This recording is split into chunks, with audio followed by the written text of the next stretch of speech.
Nah, lalu kemudian ada sebuah tulisan lain yang tertulis, "Jikalau kau menikah lagi, aku harap kau jangan menyakiti istri ketigamu nanti. Aku lihat kau sudah meminang istri baru lagi kan? Yang dari Ciamis, yang foto bersamamu itu dipajang di Facebook Hendra Setiawan." Nah, kurang lebih kalimatnya kayak gitu. Terus ada tulisan lain lagi nih geng, bunyinya kayak gini, "Mengingat karena kau pernah gagal menjalani hubungan pada istri yang pertamamu yang bernama Leoni Maria Teresia."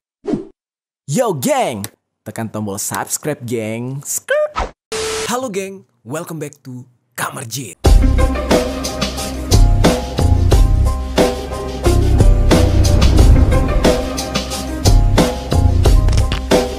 Geng, beberapa hari yang lalu ada sebuah berita yang sangat menggemparkan terjadi di wilayah Bandung Barat mengenai penemuan kerangka seorang ibu dan putranya di sebuah rumah kosong. Ya, lebih tepatnya tuh rumah yang dikira selama ini kosong. Padahal nih geng ya, baru beberapa hari yang lalu kita baru saja membahas sebuah kasus yang kurang lebih mirip, yaitu penemuan sepasang suami istri yang merupakan lansia yang dikenal dengan panggilan Oma dan Opa, yang mana mereka berdua itu ditemukan dalam kondisi yang mengenaskan, sudah membusuk, dan dikabarkan mereka ini meninggal dunia karena tidak ada satu orang pun yang mengetahui, dan juga dikatakan mereka ditelantarkan oleh anak-anaknya. Nah, mungkin buat kalian yang belum menonton boleh cek dulu kontennya yang ini. Nah, terus geng, tiba-tiba nih ya timbullah kasus yang baru-baru saja terjadi, yang sepertinya kita aja tuh belum lupa sama kasus Oma dan Opa. Tiba-tiba muncul kasus kerangka ibu dan putranya ini. Sontak hal ini menjadi viral di mana-mana. Menurut informasi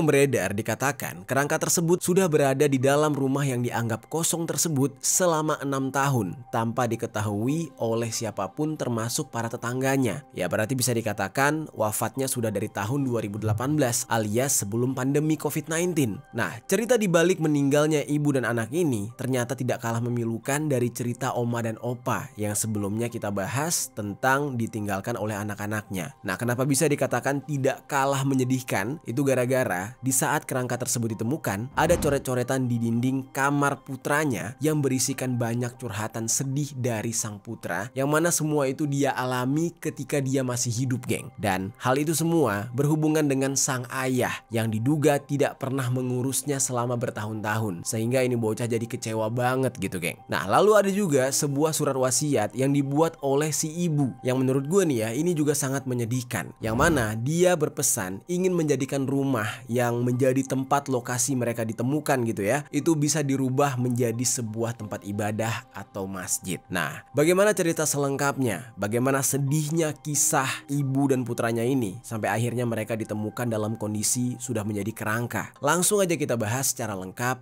di Permisi, peristiwa misteri dari berbagai sisi.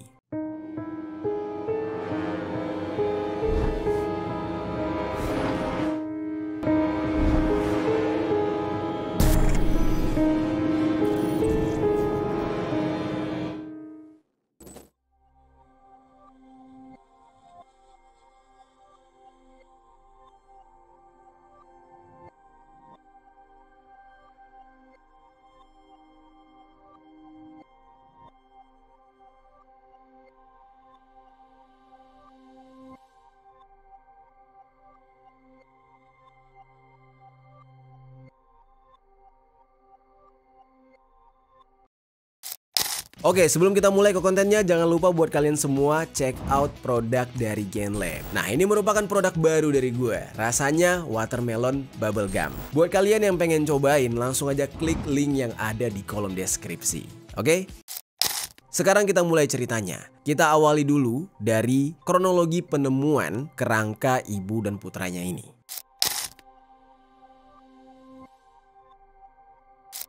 Jadi geng, kerangka ibu dan putranya tersebut ditemukan di daerah Desa Tani Mulia, Kecamatan Padalarang, Kabupaten Bandung Barat, Provinsi Jawa Barat. Kerangka tersebut teridentifikasi sebagai Ituh Indah Haryanti, yang sebelumnya diketahui dia ini sudah berusia 55 tahun. Nah, namun ada berita lain lagi yang memberitakan kalau nama asli si ibu ini adalah Iguh Indah Haryati. Jadi ada Ituh, ada Iguh. Nah, lalu sementara putranya yang juga ditemukan dalam kondisi sudah menjadi dari kerangka tersebut bernama Elia Immanuel Putra, yang mana berdasarkan media berita dia ini sudah berusia 24 tahun. Menurut informasi yang gue dapatkan ya, Elia ini dikatakan pernah bersekolah di SMP Patriot Bangsa Ngamprah pada tahun 2013. Nah, namun tidak diketahui di manakah dia melanjutkan sekolahnya atau dia ternyata tidak melanjutkan sekolah sama sekali, mengingat umurnya dia yang sudah 24 tahun, yang seharusnya dia ini sudah berkuliah atau bisa dikatakan ya udah lulus gitu. Menurut keterangan dari para tetangga sekitar rumahnya nih geng, dikatakan sang ibu yaitu Indah itu memiliki seorang suami. Jadi suaminya itu masih ada. Namanya itu adalah Mujoyo Chandra. Nah, hanya saja mereka ini udah nggak tinggal bareng, udah nggak tinggal serumah lagi. Dan diperkirakan si Mujoyo itu sudah meninggalkan Indah dan juga putranya si Elia selama 8 tahun tanpa pernah kembali ke rumah itu lagi untuk sekedar menengok kondisi dari si istri ataupun putranya si Elia. Jadi Indah dan Elia ini hanya tinggal berdua di rumah tersebut. Ya, cukup menyedihkan ya geng. Elia ini hanya tinggal bersama ibunya berdua di sana.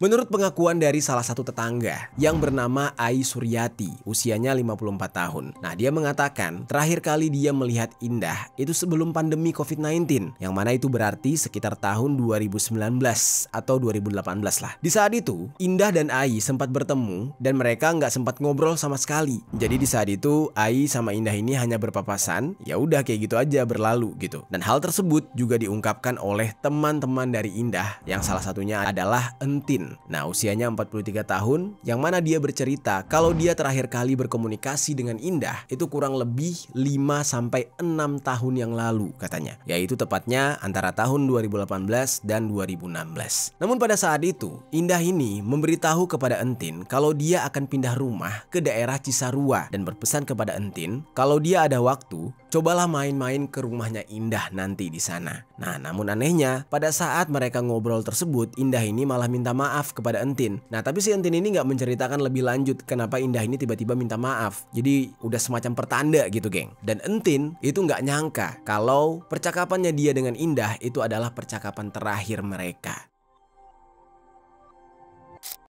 Singkat cerita, tibalah pada suatu hari nih geng, tepatnya pada hari Senin tanggal 29 Juli tahun 2024. Di saat itu, secara mendadak, si suami yang bernama Mujoyo setelah sekian lama tidak pernah mengunjungi rumah tersebut, akhirnya datang kembali ke sana. Setibanya dia di rumah dengan cat ungu tersebut, dia melihat rumah itu udah sangat kusam, ditambah dengan bagian depan rumah yang sudah ditumbuhi oleh rumput, yang menandakan kalau rumah itu sudah lama tidak terurus dan semacam sudah tidak ada lagi yang menempati gitu geng. Terus lampu terasnya atau lampu depan rumahnya juga udah mati. Nah, di sini gua nggak menemukan nih geng ya informasi lebih lanjut apa alasan si Mujoyo ini memutuskan untuk datang ke rumah itu setelah sekian lama dia nggak pernah berkunjung. Dari informasi yang gue temukan nih dikatakan Mujoyo ini ke rumah tersebut ternyata berencana ingin mengambil sesuatu di dalam rumahnya. Nah, namun ketika dia melihat rumah tersebut sudah tidak terurus, semacam sudah ditinggalkan oleh penghuninya, Mujoyo di saat itu sangat kaget dan akhirnya dia mencoba untuk memeriksa kondisi rumah tersebut. Ketika dia ingin memeriksa, Mujoyo ini nggak bisa masuk karena ternyata pagar rumahnya itu dalam keadaan terkunci dengan gembok. Yang mana akhirnya Mujoyo di saat itu memanggil Pak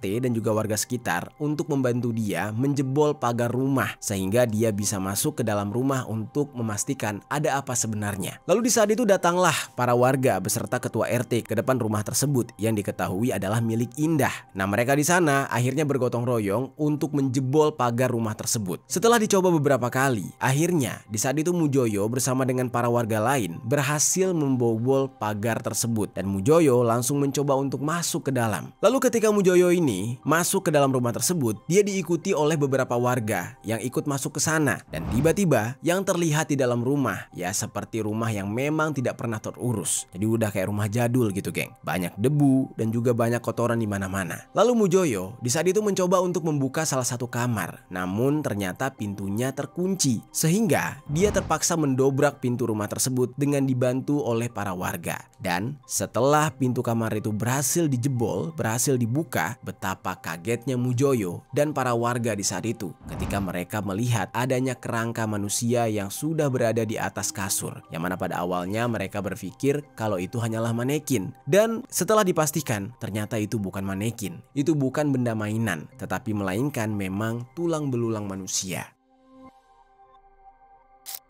Lalu kemudian mereka ini sempat mencoba membuka kamar yang lain yang ternyata juga terkunci. Nah, setelah didobrak lagi, dibuka paksa, disitulah mereka melihat adanya satu kerangka lain yang berada di atas kasur. Atas penemuan tersebut, Mujoyo dan beberapa warga itu langsung melaporkan kejadian ini kepada pihak kepolisian. Nah, pihak kepolisian bersama dengan tim forensik yang langsung datang ke TKP itu langsung mengevakuasi kedua kerangka tersebut. Dan setelah diidentifikasi, kedua kerangka itu adalah ibu dan putranya. Yang satu bernama Indah, yaitu sang ibu, dan Elia, putranya. Nah, polisi langsung melakukan olah TKP, yang mana itu memakan waktu cukup lama sampai tiba keesokan harinya pada hari Selasa tanggal 30 Juli tahun 2024. Olah TKP ini dilakukan oleh tim Inafis Satreskrim Polres Cimahi beserta dengan tim dokter forensik dari Rumah Sakit Sartika Asih. Berdasarkan hasil olah TKP yang dilakukan oleh pihak kepolisian, tim Inafis itu sampai membawa beberapa barang untuk dijadikan alat bukti untuk bisa mengungkap kasus ini secara terang benderang, karena memang udah agak sulit gitu ya untuk mengidentifikasi atau membongkar kasus ini karena ya meninggalnya para korban itu sudah bertahun-tahun. Nah, menurut keterangan dari Kapolres Cimahi yaitu AKBP Tri Suhartanto, ada berbagai kemungkinan di balik meninggalnya ya sosok Indah dan putranya Elia sampai akhirnya mereka ditemukan sudah menjadi kerangka. Diperkirakan ya kalau Indah dan Elia ini sudah tewas dari 6 tahun yang lalu, yang mana ini cocok dengan kesaksian dari Ai dan juga Entin yang mengatakan kalau mereka terakhir bertemu serta berkomunikasi dengan Indah itu sekitar tahun 2019. Di saat itu, walaupun bukti-buktinya sudah dikantongi oleh pihak kepolisian, tetapi pihak kepolisian tidak mau sembarangan membuat kesimpulan karena pihak kepolisian harus menjelaskan dari awal sampai titik akhir kasus ini dengan sangat baik agar tidak terjadi kesalahpahaman. Lalu untuk itu, pihak kepolisian sudah memeriksa beberapa saksi, mulai dari Mujoyo yang menjadi orang pertama yang menemukan kerangka tersebut, sampai kepada warga yang tinggal di sekitar rumah tersebut. Untuk saat ini, status dari Mujoyo itu masih sebagai saksi. Namun sementara itu, dokter forensik dari Rumah Sakit Sartika Asih, yaitu Kombes Pol Dr. Adang Azahar mengatakan kalau tim forensik akan memeriksa tanda-tanda lain, baik di kerangka Indah dan Elia ini, sehingga jika ada tanda-tanda kekerasan, akan bisa diusut sebagai kasus tindak pidana, yang artinya mereka meninggal ya berarti ada pelakunya gitu. Nah, namun geng, ada informasi yang gue dapatkan nih. Kalau dikatakan untuk mencari penyebab meninggalnya mereka itu harus melalui tahap autopsi, dan itu bisa dilakukan hanya dengan izin dari pihak keluarga. Nah, lalu menurut Kapolsek Padalarang yang bernama AKP Kusmawan, kerangka ibu dan putranya ini untuk sementara itu akan dikembalikan kepada pihak keluarga. Apakah pihak keluarga mau dan mengizinkan untuk dilakukan identifikasi lebih lanjut, baru nanti setelah itu kalau mereka memang setuju akan dilakukan otopsi segera. Nah, namun jika pihak keluarga nggak mau, maka mereka harus segera membuat surat pernyataan terkait penolakan visum ataupun otopsi. Nah, lalu geng, singkat cerita, kerangka ibu dan putranya ini memang sudah ditemukan geng, dan sedang dilakukan pendalaman lebih lanjut oleh pihak kepolisian. Nah, tapi nih ada tapinya. Kalian pasti bakal bertanya-tanya, kenapa bisa Indah dan Elia ini baru ditemukan setelah menjadi kerangka, dan itu juga jarak waktunya lama banget, 5-6 tahun. Nah, yang jadi pertanyaannya, apakah dia nggak punya tetangga? Apakah tetangganya selama ini nggak curiga gitu dengan ibu dan putranya tersebut yang sudah jarang sekali terlihat keluar rumah? Apalagi nih ya, kalau misalkan ada yang meninggal itu kan pasti akan tercium bau busuk. Masa iya sih tetangganya itu nggak ada yang mencium bau busuk sama sekali ketika Elia dan Indah ini tergeletak di tempat tidur di rumahnya? Nah, ini yang menjadi pertanyaan banyak orang. Masa iya sih proses pembusukannya tidak tercium oleh para tetangga? Padahal rumahnya juga nggak jarang-jarang gitu, dempet-dempetan. Nah, lalu geng, selanjutnya kita bakal membahas mengenai fakta-fakta yang terungkap di balik penemuan kerangka antara Indah dan Elia ini, dan gua bakal menceritakan juga mengenai hubungan antara Indah dan Elia dengan Mujoyo. Nah, sekarang kita bahas. Jadi geng, berdasarkan dugaan dari pihak kepolisian, dikatakan Indah dan Elia ini diduga sudah meninggal sekitar 6 tahun yang lalu. Apakah tidak ada tetangga yang curiga gitu kan? Masalahnya 6 tahun itu nggak sebentar, dan harusnya pasti ada tetangga yang merasa curiga kalau sehari 2 hari antara Indah dan Elia ini tidak terlihat di depan rumah. Tapi ternyata usut punya usut, Indah dan Elia ini dikenal sebagai ya pribadi yang tertutup. Mereka hanya berdua tapi tidak pernah bergaul, jarang sekali bergaul. Dan hal ini disampaikan oleh salah satu tetangga tetangga mereka yang bernama Ai Suryati tadi yang sempat kita ceritakan. Dia mengaku selama ini Indah dan Elia ini memang jarang ngobrol dengan tetangga yang lain. Mereka berdua ya kayak tertutup atau introvert gitulah. Nah, misalkan bertemu di jalan atau berpapasan di jalan, mereka ini berusaha untuk bersikap ramah. Mereka berusaha untuk menyapa, tapi nggak akan ada obrolan lebih lanjut. Nah, mereka itu nggak suka terlalu banyak berkomunikasi. Dan biasanya kan, kalau ibu-ibu ketemu di pasar atau di tukang sayur, udah pasti sering ngobrol gitu kan. Nah, bahkan nggak jarang juga jadi ikut ngegosip bareng lah gitu. Nah, tapi nggak dengan Indah yang dikatakan kalau dia ini hanya menyapa para tetangganya. Setelah itu ya udah, dia nggak akan pernah ngobrol banyak dengan si ibu-ibu atau para tetangga yang lain. Nah, jadi mereka benar-benar tertutup. Lalu si Ai ini juga mengatakan kalau antara Indah dan putranya Elia itu nggak pernah keluar rumah, jarang sekali keluar rumah. Indah dan Elia memang sudah lama tinggal di rumah tersebut, namun Ai sendiri dan para tetangganya yang lain tidak mengetahui dengan pasti sejak kapan ibu dan putranya tersebut sudah tinggal di daerah mereka. Nah, namun Ai dan keluarga yang lain mengetahui kalau mereka tidak memiliki saudara atau kerabat lain di tempat yang mereka tinggal tersebut.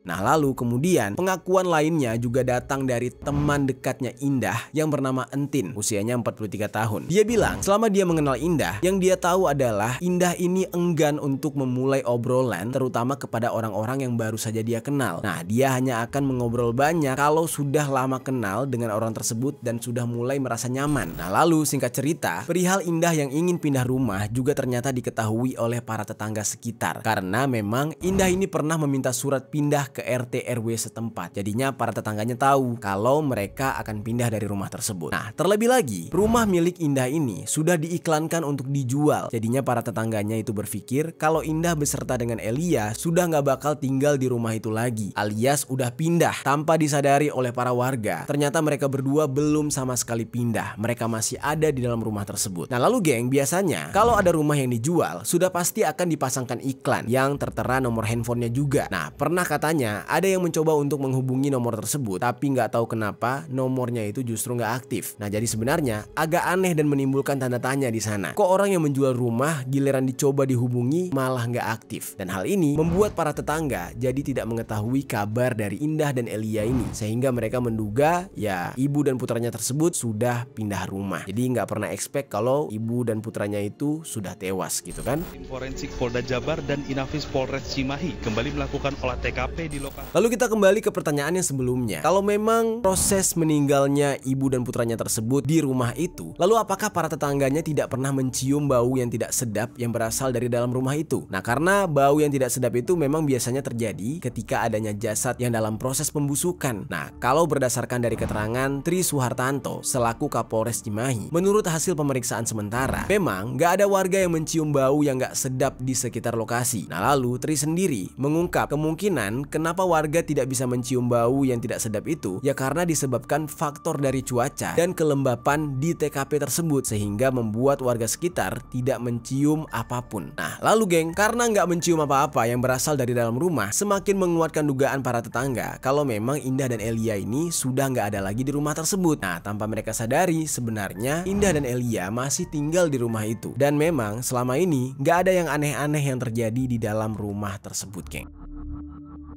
Lalu geng, kemudian ada fakta lainnya lagi. Selain ditemukan kerangka Indah dan Elia di sana, polisi juga menemukan beberapa tulisan di dinding rumah mereka. Yang kalau kalian baca tulisannya itu sedih banget, geng. Ada dua tulisan yang ditulis oleh Elia yang berisikan kalimat kayak gini. Jangan buat janji kalau nggak bisa nempatin janji. Aku mau sekolah. Katanya mau bayar aku sekolah, tetapi semua itu dusta. Akan aku bawa sampai mati semua janji manismu. Nah, kurang lebih begitulah perkataan Indah yang dia ungkapkan di coret-coretan dinding tersebut. Lalu geng, ada satu tulisan lain yang dibuat oleh Elia ternyata, yang mana dia menulis kalimatnya kayak gini. Aku hanya minta uang sekolah, tetapi kau seperti itu. Katanya raihlah cita-citamu setinggi langit, tapi kau tidak dukung aku dengan biaya sekolah. Maafkan aku, tidak bisa menjadi anak yang sempurna karena manusia tidak ada yang sempurna. Termasuk istrimu saja kamu tinggalkan karena kau menuntut dia menjadi sangat sempurna. Tetapi ketahuilah hanya Tuhan yang maha sempurna. Kebayang gak tuh geng? Anak kecil loh yang nulis kayak gitu waktu itu. Nah, lalu kemudian kemudian ada sebuah tulisan lain yang tertulis, "Jikalau kau menikah lagi, aku harap kau jangan menyakiti istri ketigamu nanti. Aku lihat kau sudah meminang istri baru lagi kan? Yang dari Ciamis, yang foto bersamamu itu dipajang di Facebook Hendra Setiawan." Nah, kurang lebih kalimatnya kayak gitu. Terus ada tulisan lain lagi nih geng, bunyinya kayak gini, "Mengingat karena kau pernah gagal menjalani hubungan pada istri yang pertamamu yang bernama Leoni Maria Teresia." Tapi gua nggak menemukan sumber yang valid mengenai siapa yang menulis tersebut. Apakah benar Indah dan Elia atau justru ada orang lain gitu? Nah, tapi menurut gue pribadi nih ya, sepertinya tulisan itu memang tulisan dari Elia karena gaya penulisannya yang sama dengan tulisan Elia yang mengeluhkan kalau dia tidak pernah dibiayai oleh ayahnya. Nah, cuma ada yang menilai kalau itu adalah tulisan yang dibuat oleh Indah sendiri. Gimana menurut kalian geng? Masuk akal apa enggak? Lalu geng, berdasarkan tulisan tersebut, Elia ini mengaku kalau Mujoyo, suaminya, itu tidak bertanggung jawab karena sudah menelantarkan dia dan juga putranya, yang bahkan tidak sama sekali membiayai Elia bersekolah. Berarti diduga Elia ini memang sudah putus sekolah geng, sampai dia akhirnya meninggal dunia bersama sang ibu. Ditambah lagi dengan Mujoyo yang diduga sudah menikah lagi dengan istri ketiga. Lalu nggak cuma dari tulisan yang ada di dinding rumah tersebut, tapi gue juga menemukan sebuah informasi dari salah satu pemberitaan kalau Elia ini dikatakan juga pernah berkeluh kesah mengenai ayahnya di Facebook pribadinya yang terakhir kali aktif pada tahun 2018. Nah, di Facebooknya tersebut Elia ini menuliskan sebuah kalimat kayak gini, "Sesuatu yang saya sesali adalah dilahirkan ke dunia ini dan menyesal punya ayah yang tidak bertanggung jawab padaku selama 5 tahun ini." Wah gila, itu dalam banget sih pesannya. Nah, lalu ada postingan yang lain lagi yang tertulis, "Saya tidak suka saat begitu dia dalam kurung my father membuat janji tapi tidak ditepati." Nah, lalu nggak cuma itu aja geng, Elia ini juga pernah menuliskan seperti pesan terakhir atau salam perpisahan geng. Tulisannya tuh kurang lebih kayak gini, "Aku akan pergi ke tempat yang jauh, jauh dari kebisingan kota. Aku pergi menenangkan hidupku, pergi jauh dari kota. Hidup sendirian di hutan, hidupku sangat terluka dengan dunia, termasuk ayahku yang membuat hidupku lebih menderita. Selamat tinggal kota, selamat datang Forest." Nah, jadi kurang lebih kayak gitu geng. Sebenarnya kalau dibaca lagi ya, pesan yang terakhir itu agak multitafsir geng. Bisa aja dia pindah rumah di desa yang jauh dari hiruk pikuk, tapi bisa juga itu seperti sebuah kalimat kiasan yang berarti dia memang ingin meninggalkan dunia ini katanya.